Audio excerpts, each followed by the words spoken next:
Hey, everybody. Welcome to Friday Night Model Magic. I don't know what's so magical about it, but it sounded right for a Friday night. I couldn't find anything that rhymed with Friday. Everybody seems like they're still coming in. There's a lot of people in chat, still saying hello to everybody. Everybody's doing the hey. I saw Lynn McCurdy was the first one in chat this afternoon when I first posted this thing. So thank you, Lynn, for jumping in there.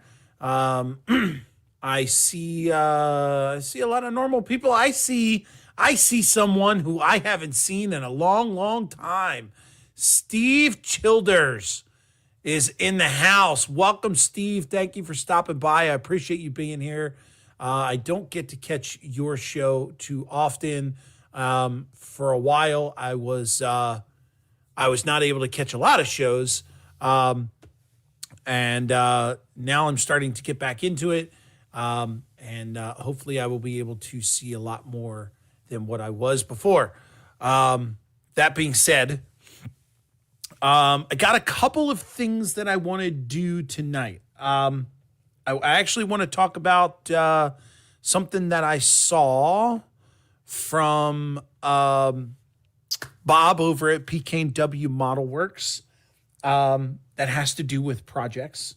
And I think I'm at that point in the conversation that I had with Bob. And it's going to dictate what we actually get done tonight. So we'll have to see. But there's a couple things on the workbench. One, of course, it's going to be the build that we started with, that we did last 2 weeks ago when I did the Friday night show, and then the Sidetrack Sunday show.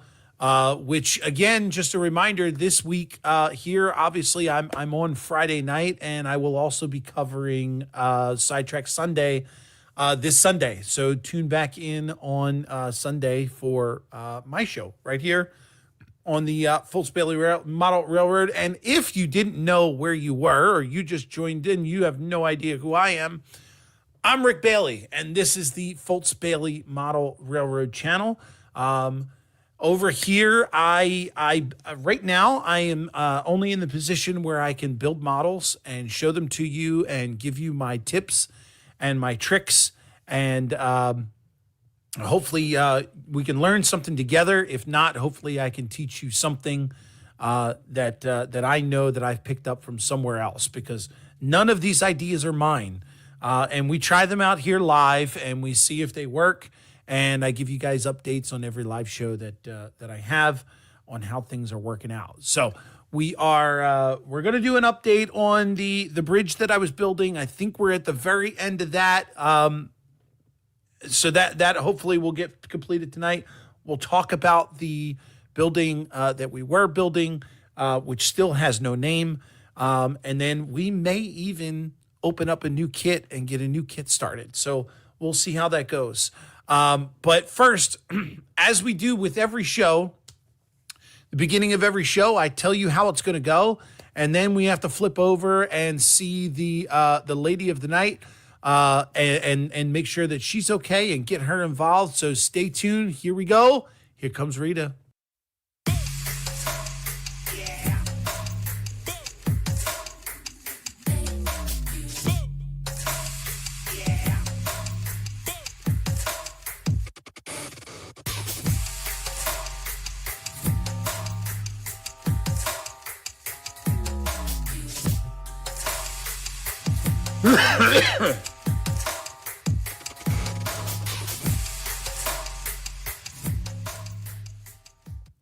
I really do need to work on that intro picture. I say that every single time I do this.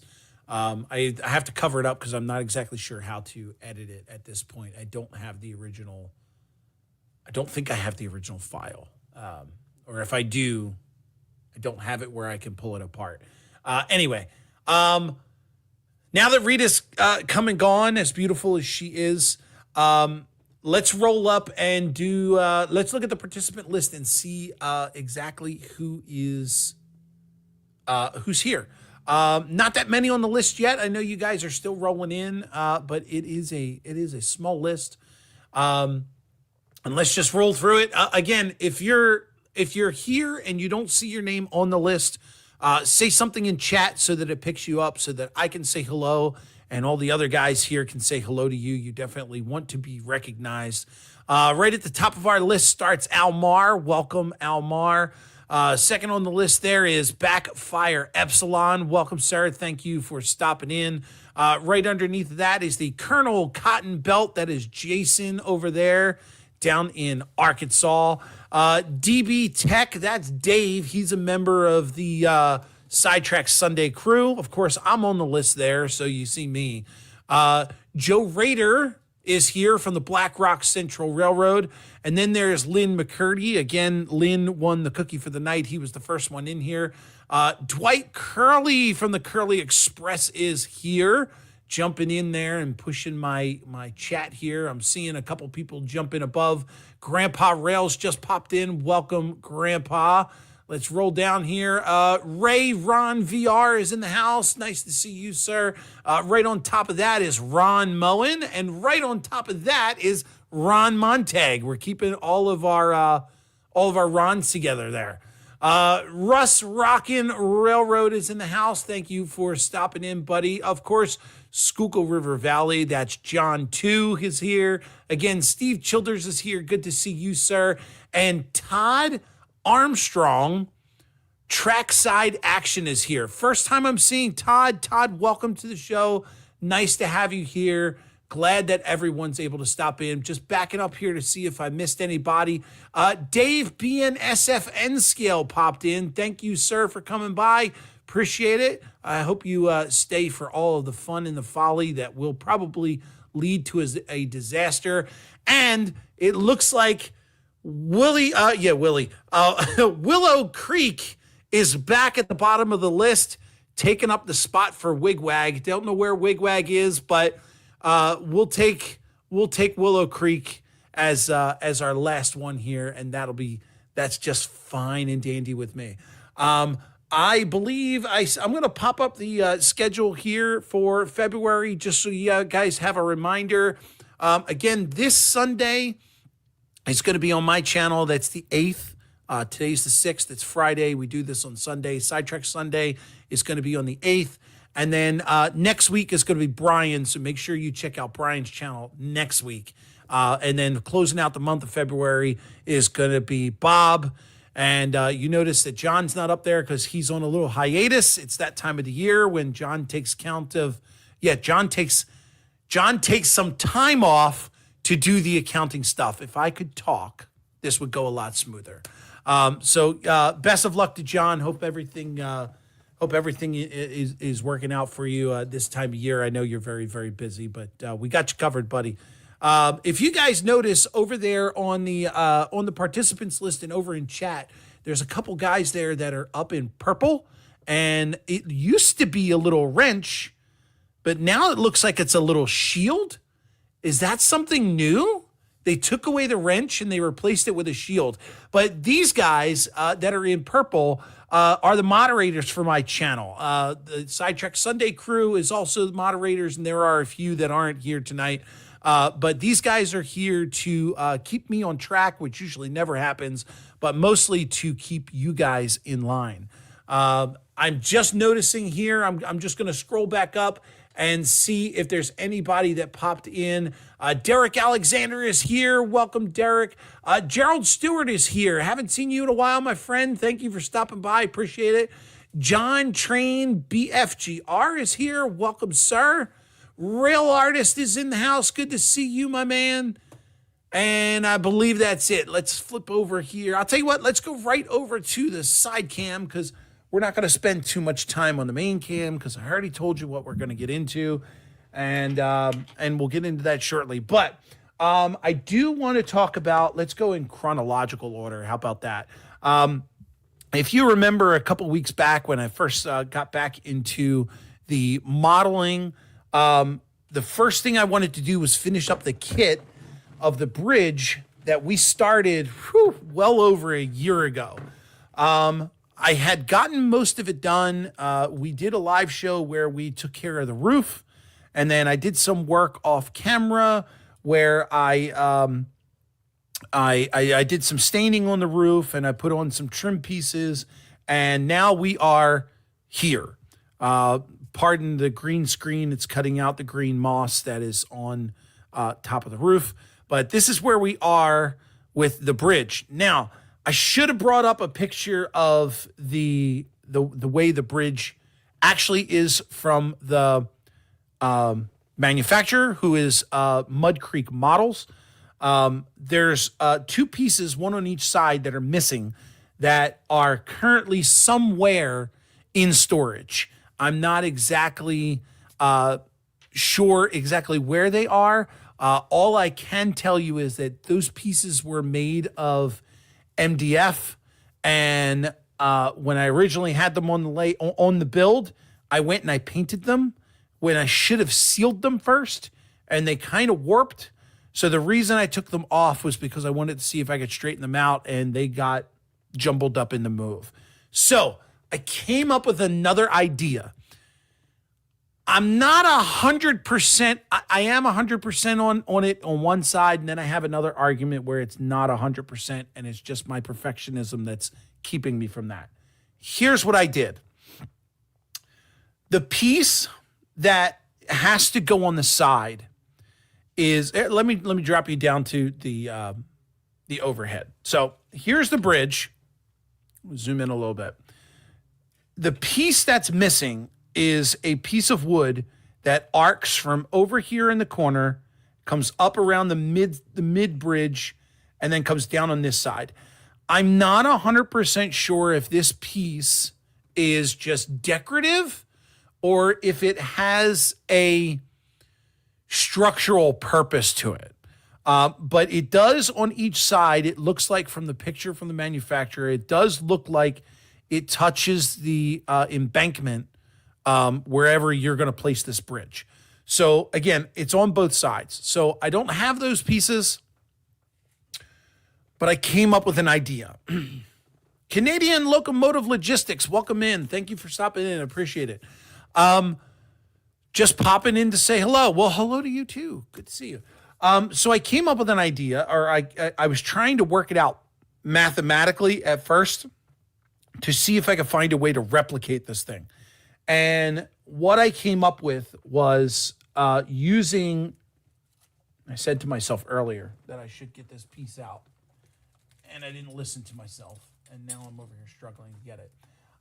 Somewhere I acquired these large tongue depressors, probably from a hobby store somewhere, I don't know.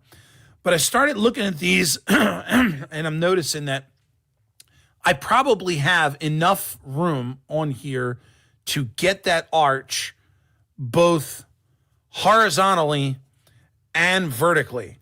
And then I was thinking to myself, I probably have enough room on here to get both sides.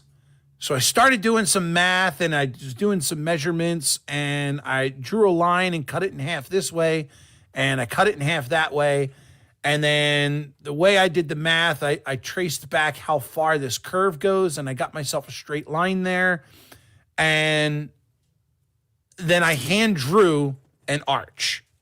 And it looked kind of something like this. Dundas Junction, James, welcome in, welcome in. So you could see where I cut off the side pieces, and then I started tracing out the arch. So over here, you can see where I made some of those measurements. So there's halfway down the center of the stick there. And then again, I just hand drew that. Well, this was the first prototype, and it didn't come out quite the way I wanted. It just didn't look right. The arch wasn't right. These arch pieces should come closer down to the end of the bridge here rather than being way out there. So I started over, and I drew myself another set, and I actually got them cut out and smoothed down, and I actually painted them white. And this is the first time that I'm actually putting them on the model. So you're seeing these just as I'm seeing things. So I'm hoping it looks right, but this is what I came up with, and this is the closest that I could get. And I believe it's supposed to look just like that. Now, of course, this is a bright white, so I have to tone it down a little bit. I do have to weather it, but that's what it's supposed to look like. The problem is, and again, this is just my perfectionism, if you look at this thing close up, and I'm not going to be able to do this in the camera because it's white and it's never going to focus, but you can see that that's handmade. You can see that it's been hand sanded. You can see that it's not symmetrical. Now, the one side of me is saying, hey, Rick, nothing's perfect. You're never going to get it perfect, especially when you're hand drawing it, unless you've got a woodcutter or you're doing this by machine. It's never going to work. Deal with what you have. So that's what I'm going with. The other part of me is saying, look at the positive side. It's something that you added to your model that was hand built. Now, I'm hoping that the person, and thank you, Grandpa. If I wish I should have taken a picture of it. But again, if you look at it from afar, you would say, hey, that belongs there. And there is a piece that does belong there that looks quite like it. But when you get up close, you could see that the wood is not straight. It was not cut straight. There's a thinner side on one side than there is on the other. I'll show you this. This has to go on the other side, but I'll just put it here to compare the two pieces. And you could see they're not equal. And this is just the part that bugs me, and it always bugs me about models, because you strive for perfection, but we never achieve perfection. And there's always going to be what I call small crimes in the hobby industry, and these are the crimes that we try to hide. But I'm not going to be able to hide this. So I look at it as it's just a hand piece thing that I built that I added to the model. And if you guys remember, I am actually going to give this model, it's getting gifted to someone, and I'm hoping that they see it the same way, and they appreciate just having it and having that piece of natural hand-built option on the bridge. How close you're going to be to look at it, I don't know, because I'm not sure where the gifted person is going to put this on their layout. So I don't know. I'm not sure how close you're going to get to it. It's not going to remain here. This is an N scale model. And I'm not sure if you can notice, but if we line this up, it's only 1, 2, 3, 4. It's 6 inches wide.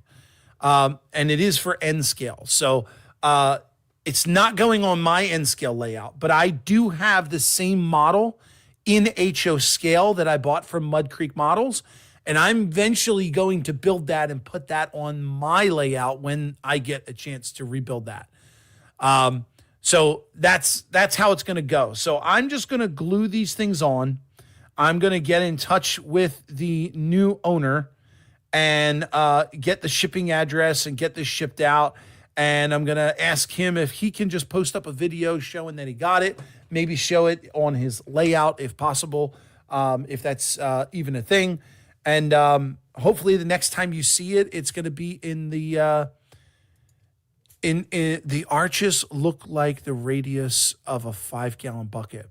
I tried that. It didn't work. It was too wide with a 5-gallon bucket. I'll tell you what I tried. I also tried the lid to a quart container, like you would see like wonton soup from the Chinese store, from the Chinese restaurants. That was too thin, or the radius was too small. I also tried a roll of tape, again, too thin. What finally got it, and it was completely by accident, I got frustrated with not being able to find anything that I could make this radius, and I stepped away from the workbench, and I went into the kitchen to get something to eat, pulled something out of the fridge, went to throw it into the microwave, and I grabbed that microwave safe cover that you put over top of your food so that the food doesn't explode. And as soon as I put it over the plate, I looked at it and went, that looks close enough. And I brought it back over here, and sure enough, that's what I used to trace it. So if I hadn't gotten frustrated and I hadn't walked away, I would have never found my solution. So keep that in mind as you're modeling. Sometimes you just need to walk away. And in this case, I found my answer when I did. I would never see that extra detail. Yeah, it's something that, other people, I would hope that other people would look at the model and just go, wow, that's great. You did an awesome job. The detail is perfect. The weathering looks great. Can't ask for anything better. It's just in the eye of the builder. You know what's right. You know what's wrong. And every time you look at it, that's what you think of. I did try and do my best. There were mistakes made during the way. I did learn things on the way. So, I think I'm going to put this one to bed, off camera. I'm going to go and get these things glued on and hopefully get this shipped off, next week and get it to the owner. I remember when we first started this build, I had asked, the audience, you guys, who you thought it might go to. One person got it right, and you got it right off the bat. And I was surprised that I remembered this. So I'm going to let it out of the bag, and I'm going to tell you who got it right, and I'm going to tell you who it's going to. And I need you guys to watch out for his channel to make sure that, a video comes out, and you guys check that out too. Do you guys want a couple seconds just to make another guess? See if anybody else is right? We are our own worst critics. Yeah, that's what it is, John. It's that it's an imperfection. And as much as you want to make it right, I'm taking this moment just to step back and say it's done. And I've had this model for over almost a year and a half now, and I think it's just time that I throw my hands up and put it down and say sometimes that's just good enough. So I'm just going to roll with that. J7, would J7 be, oh God, who's J7? Is that Kyle Stevens? Nope, not going. No, that's not Kyle Stevens. Who's J7? I'm adding a train station. Awesome. So Dwight, I think it was you who got it right the first time, but you got it wrong the second time. Mystic John is J7. That's right. But no, actually, Joe Rader followed you up and got you corrected. Yes, it's going to go to Pappy. So hopefully Pappy will get this on his N scale layout, and it'll be an enjoyment for him, I'm hoping. So next time you see it, hopefully it'll be over there with Pappy. So let's go ahead and rush that aside. Hey, I would suggest, guys, if you run into a situation like I did, and you need something that's, like a piece of wood to complete a project, check these things out in the dollar store. Not a bad buy. I got a whole big pack of these things. And they're good for mixing things like paints and things. They came in a big old pack like this, 30 in a pack. I've used quite a bit so far, but as you can see, it's good for building material too. So, probably got it at the dollar store, maybe Hobby Lobby. I honestly can't remember. But let's get rid of that project.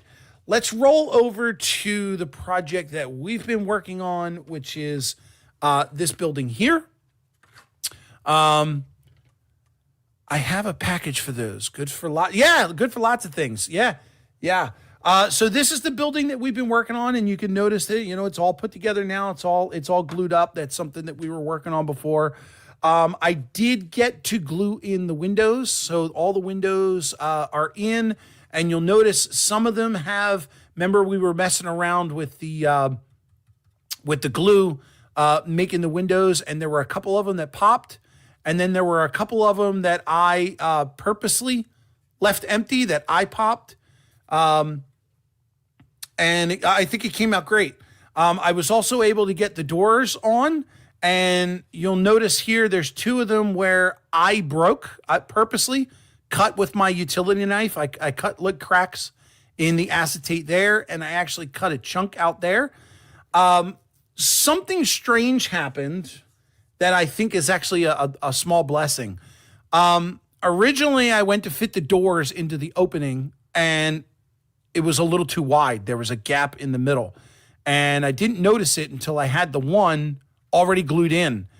And that's when I realized we've had this problem before. I built a kit a little while ago and had the same issue. You guys were with me, and that's when I realized that I needed to put the trim in. The funny thing is that instruction to putting in the trim is not in the instruction for this build. So it's lucky that I remembered that to do that. And so I got that in there, and I used basically the same trim that's on the side of the building here, this white stuff. But then after I put the trim in, I went to put the doors in, and they overlap just slightly. Now I had two choices. I could try to trim down the side of each door and make them parallel. But I thought to myself, if you just glue it in there, it's an older building. If you just glue it in there and leave it kind of like cockeyed like that, I think it leaves a little aesthetic to the building. Kind of shows you that, it's older. The doors don't line up anymore. They don't close right. It's just something that I think somebody's going to look at that building and go, wow, that's authentic. That's probably a true representation of what it just might be. Oh, Derek, thank you so much. Thank you. I appreciate it. I'm learning just as much as you are.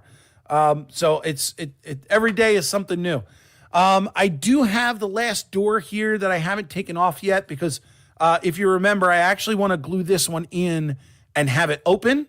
But again, while I'm fiddling around with the building, I don't want to do that. So the last thing that we need, I was struggling with this over the last week. I had this part of the building done about a week ago.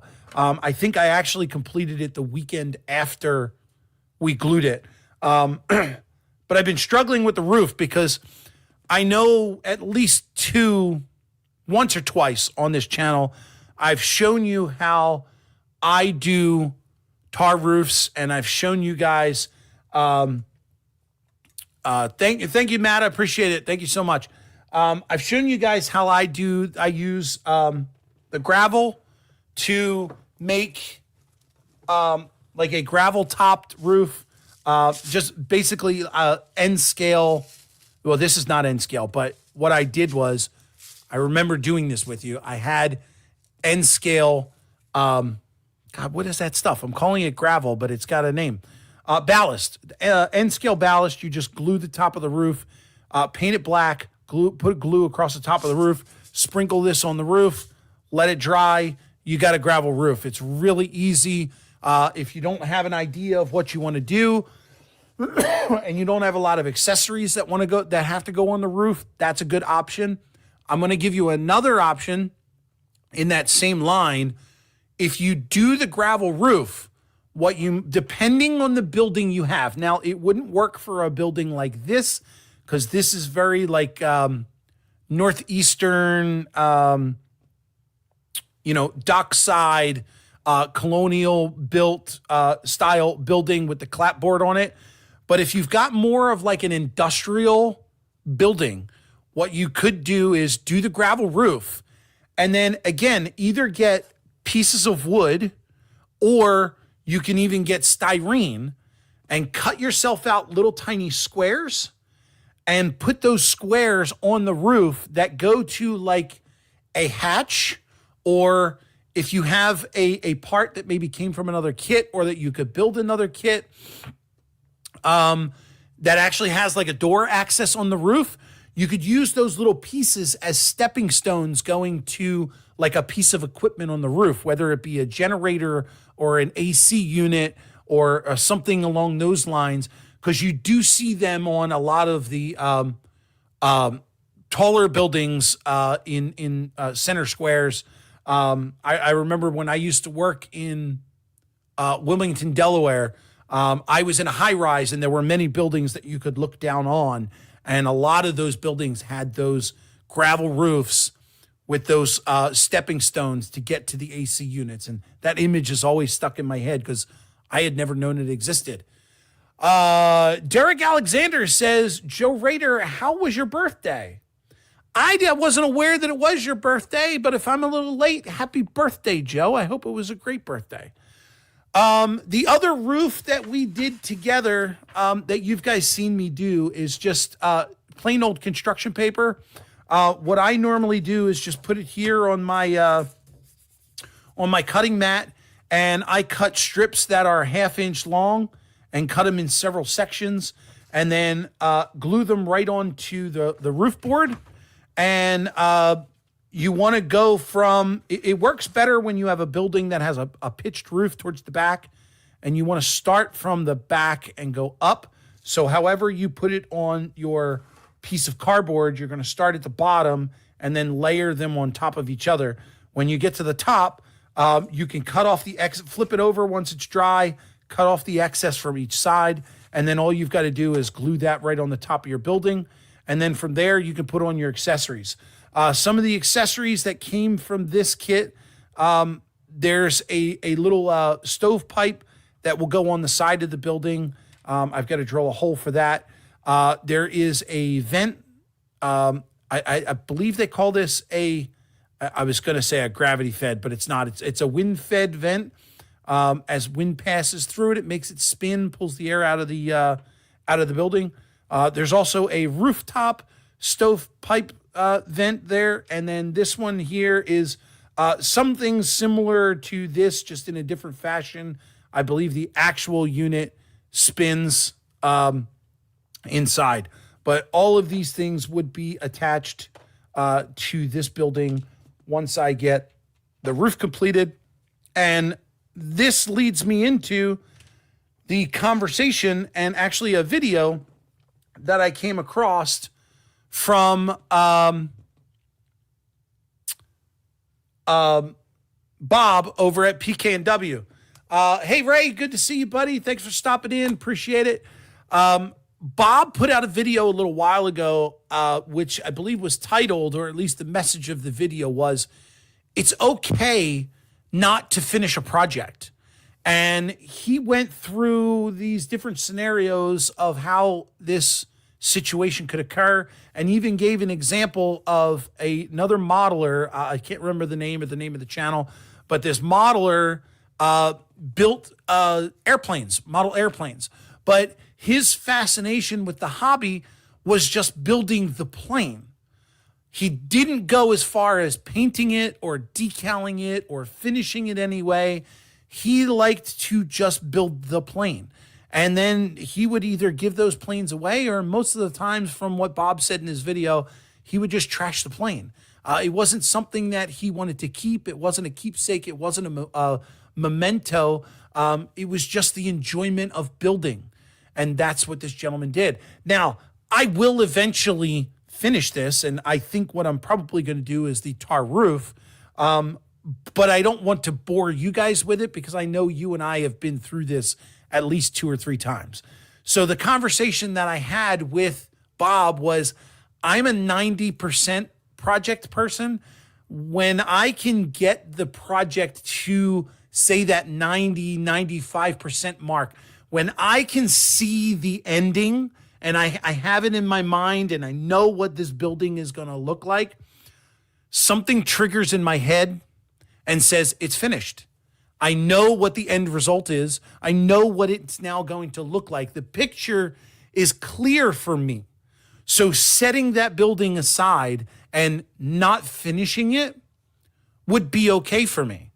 Eventually, I will finish it. I will come back to the project and get it done, because eventually I want all these models to be on the layout, and I don't want an unfinished model on the layout.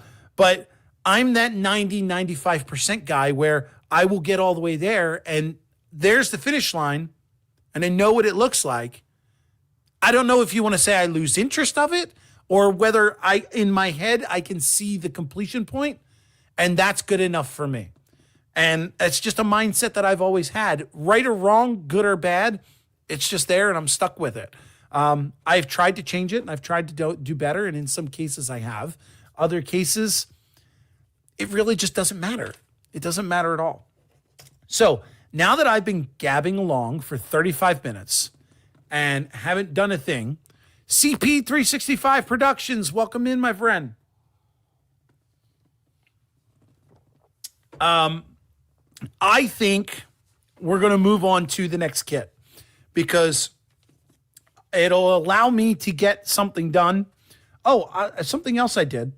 I was able to, this kit also came with oh no, it didn't come with these. These were separate that I'm adding to the kit. That's right. So I've got a little trash can here. I don't know how close we're going to get to that. It's just a little garbage can that I painted black. It's got a lid to it. I thought it was really, really neat. The details, come on, people, get it done. Get it done. The details weren't bad for a it's not a 3D print. It came in a, off a sprue. But this one is the one that I was actually most impressed with. And I just realized that I didn't put the lid on straight, and that's okay. It's okay because it just adds that authenticity to it. So this is a recycling bin. It did come with separate wheels that I had to glue on and apply separately. And then I put the lid on and I did kind of cock it upwards and held it there until the glue dried. But what I didn't realize was it's not 100% straight. But what I plan to do now is I'm going to find a piece of black plastic or maybe even some of that black construction paper. And I'm going to stuff it in there to make it look like there's a trash bag that's got that lid propped open. So that is something that will get added to the side of that kit as an extra. And then, of course, I showed you these guys. These are the two drums that I painted up. These were wood. Also came from an acquisition somewhere. I want to say Caboose Stop Hobbies. But I think they turned out okay. I did wind up darkening them up with some black paint as some weathering. But yeah, they're not bad, I think. So that'll all get put on there when I get around to it. I also plan on putting in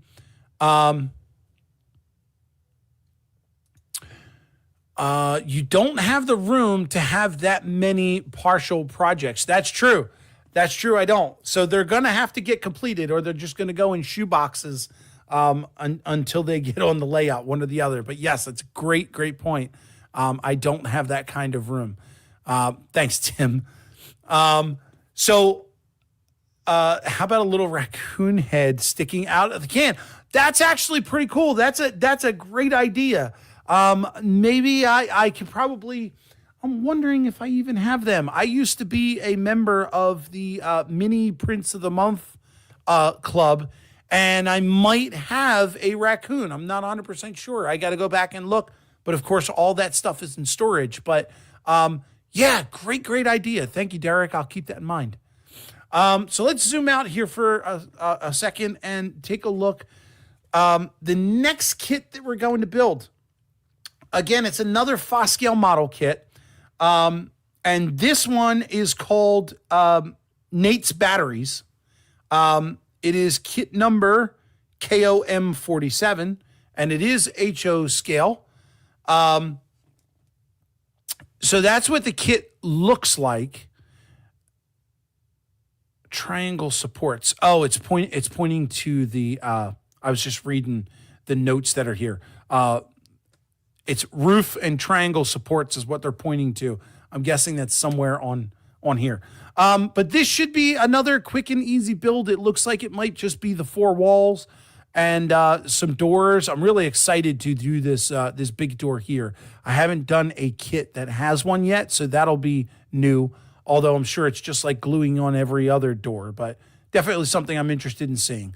And then it's got this little outcrop building on the side here that I'm interested in seeing how that fits on onto the layout. So let's open this up and see what we got, and then we can either start staining it or whatever the case may be, and we'll also continue this over to Sunday's show and get a little further. So whatever we start tonight and I can get done tomorrow, because I'll be here at the apartment alone, then maybe we can get some real progress on it. So we'll pull out all the stuff here and see what we got. Oh, it looks like there's some good accessories to this. Of course, there's a plastic bag. Here is a little tools and tips thing that Schuykill model always includes. Just some test pieces, information on glues, some tools that can be used. It gives you a color scheme for the pieces of wood, which I'll show you in a minute. They are color coded as to what you, to the length of, or not the length, the dimensions of the wood. And then they give you a cool little HO scale ruler at the bottom. So these are always good to have if you order a kit from Schuykill model. Looks like they have the instructions here. This is the assembly instructions: walls, prep, doors, corner trim, assembly, roof, foundation slabs, and roof signs. Looks pretty generic. I'm curious to see if how much they are actually for this kit. That was something that I found out with the other kit. I mean, it was a very simple kit. It was only 4 walls and a roof, but the instructions were very, very generic. They didn't, like I said, they didn't explain anything about the doors or the doors needing the inside trim. They were very, very generic. These look like they actually reference some codes to parts that are on the cutouts. So I'm hoping these are a little more specific than the other ones were. Here they give you some signage for the building. I guess that you could put around some old, Texaco, Pennzoil, Haveline. So these things you can always cut out and attach to your building when it's done. And then it shows you here a diagram of where the pieces are that are on the cutout board. Going back to Bob for a moment, we had a conversation in the STS chat about Bob and numbering some of his parts. I'm going to go back and remind him to take a look at this. This might be an option for him to do. Instead of numbering the parts as he prints them, maybe just including a sheet that points those out. So it could be an option. Always good to have. Looks like these are the pictorials for the build out. Hey, it looks like there actually is a third building that goes in the back here that you didn't see from the picture on the front. So interesting. And it looks like they use the one board. This one? Am I missing a board? That would not be good. Oh, this one. This board here. It looks like they have as the foundation for the building. So this must not be a really big building because it's only 1, 2, 3, and we'll say 3 3/4. 1, 2, 3 3/4 and 2 inches. So it looks like that's the foundation for the building. Very interesting. Russ says, like Walther's kits. Yeah. I assume you're talking about the instructions. Yeah. So, yeah, they do number the pieces, each one, what they are on the printouts, and then just give you the rough guidelines. So I'm not sure if you could see it because of the white glare, but you'll notice all of the bracing in the middle of the buildings, that's all done in red, and that corresponds to the pieces of wood there that are red tipped on the end of it. And then you'll notice the green stuff that's here on the sides of these pieces. Those are the trim, and that's these other smaller pieces you see here with the green tips. So that's that. So I think what I'm going to do first, I'm not going to mess with this. There's that door that I was looking at. I didn't realize it was going to be a thin piece of, I don't know what that is. That cardstock? It's laser. Yeah, I think it's just laser cut cardstock, thicker cardstock. Interesting. I didn't think it would be that thin. I thought it would be a a piece of wood, or at least something a little thicker. But it is what it is. We'll get to it. Looks like they included acetate for the windows, which is actually pre-cut. Not sure if you could see that, but pre-cut pieces. Very cool. I'll put that aside over there. And then these must be the angle pieces that he was referring to. Or no, those are the pieces that go on top where the sign goes. So that's those up there.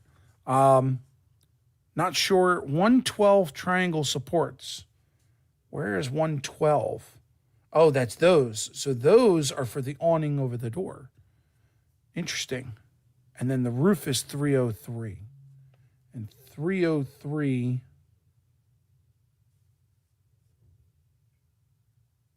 I don't see a 303. I'm guessing that would be on this plate. Or this plate? No, this plate is all 500s. This plate is not referenced anything. And neither is this. So we got some learning to do. Figure, oh, look at that. On the other paper, there's the 300 sheet. Right there. And there's the 400 sheet, which are actually marked as 100 numbers. So, interesting. Sheet 100 with 100 numbers, sheet 400 with 100 numbers. So we're going to have to figure those out. Nice. I'm new to model trains. Is it cool if I ask for some advice? It is not cool that you ask for advice. It's demanded that you do. There are so many people in this chat room alone that you will get so much advice from in different ways of doing every little project. I would suggest that you go through the list of participants, visit everyone's channel, subscribe to every single one of them, and consider them your close friends.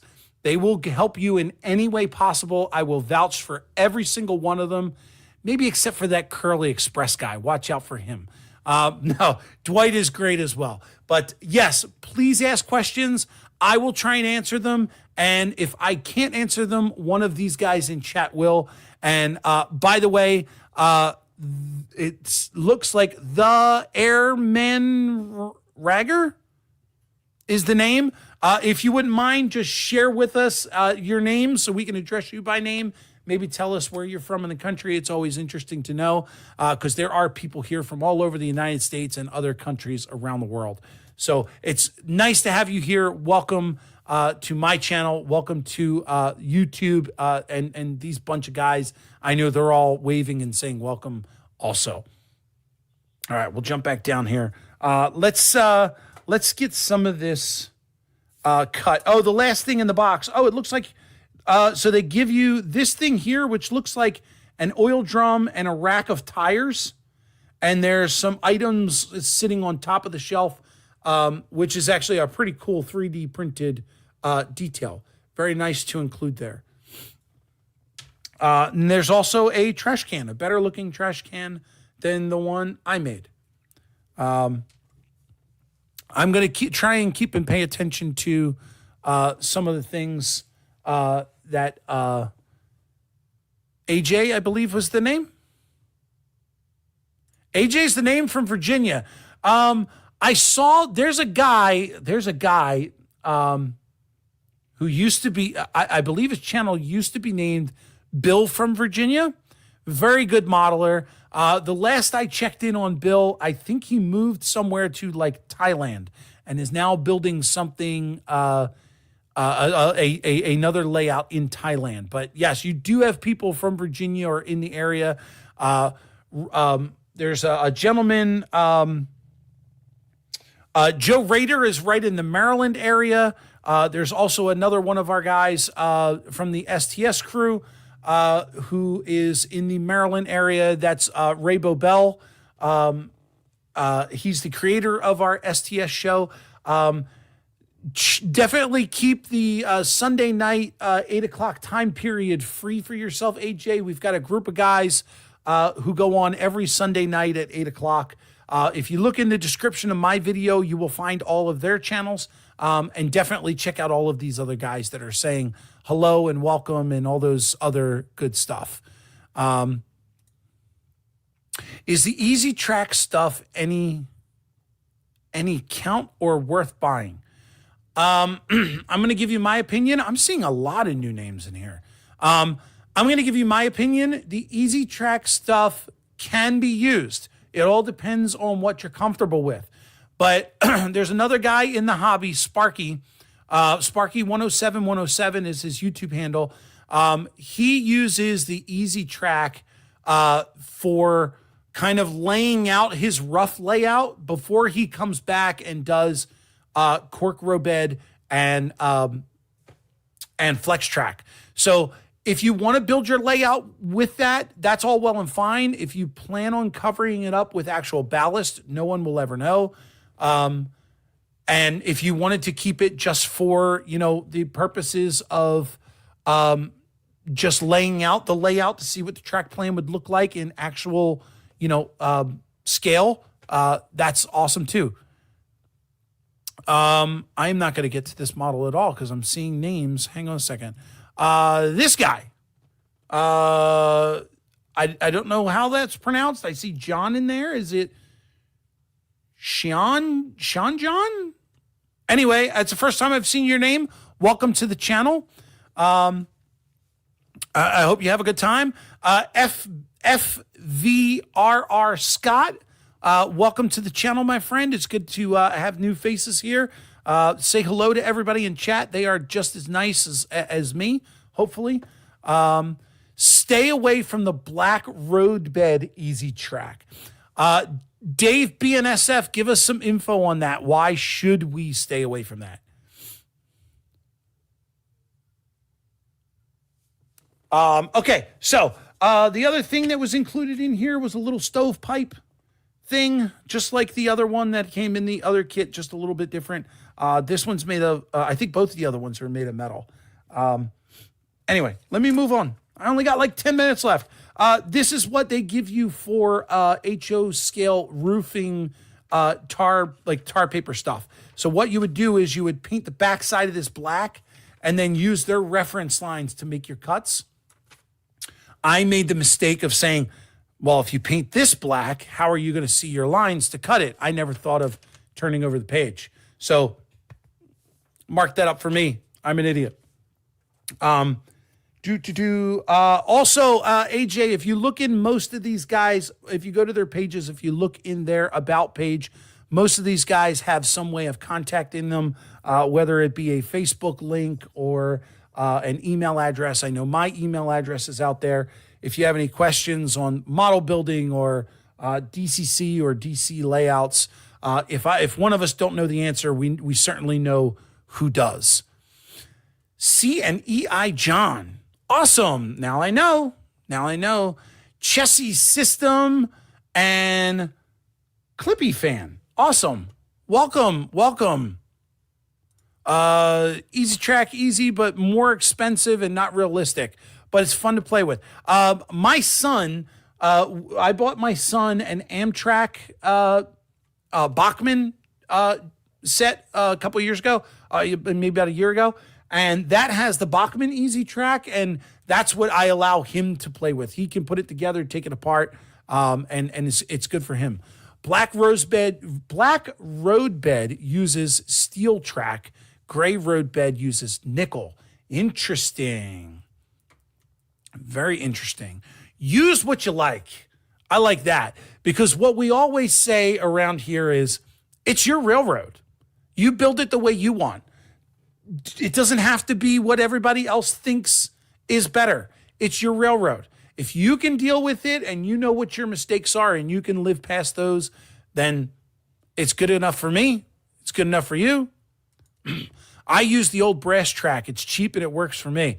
I agree. The old brass stuff does work. It's good stuff. Might be a silly question, but as you make the layout larger, what do you use to provide more power to the whole layout? It depends on which type of layout you have. If you're using a DCC layout, you can split the layout into sections, and you can have boosters along with a command station that will provide more power for long distances or more track. What you will see in all of our videos, whether we're DCC or regular DC modelers, the best idea to do, instead of relying on the track alone to provide power the entire length of your railroad, what it is best to do is put a set of feeder tracks, or I'm sorry, not tracks, a set of feeder wires down. Feeder wires is not the right word. What comes before the feeders? Somebody correct me. A set of wires that go under your layout that carry that current, and then you want to get feeder wires off of those and add those to the individual tracks. This way, you have the shortest distance going back from the track where your locomotive is back to either the command station or the DCC. Yes, thank you, CNI John. Bus wires, main bus. Everybody's got it. I'm just brain farting tonight. So yeah, you want to create bus wires under the layout. Usually if you're doing just an oval, it could be as simple as just one, strip of a black and white or black and red wire that go down the center of your layout. And like I said, two sets of wires would come off of those. You would solder them on and send them to the track. You want to have feeders at least every 3 feet, is what I normally hear. Drop some bus wires. There we go. That's the best option that I know of. That's how I built my original 2 layouts. It seems to work the best as far as connectivity and data transmission for those that are in DCC. James says, I don't know nothing. What Almar say? I don't even see Dave. I probably have a bunch also. Yeah. Oh, I think you guys are still talking about the brass track. Thank you for the numbers, JD. Appreciate that.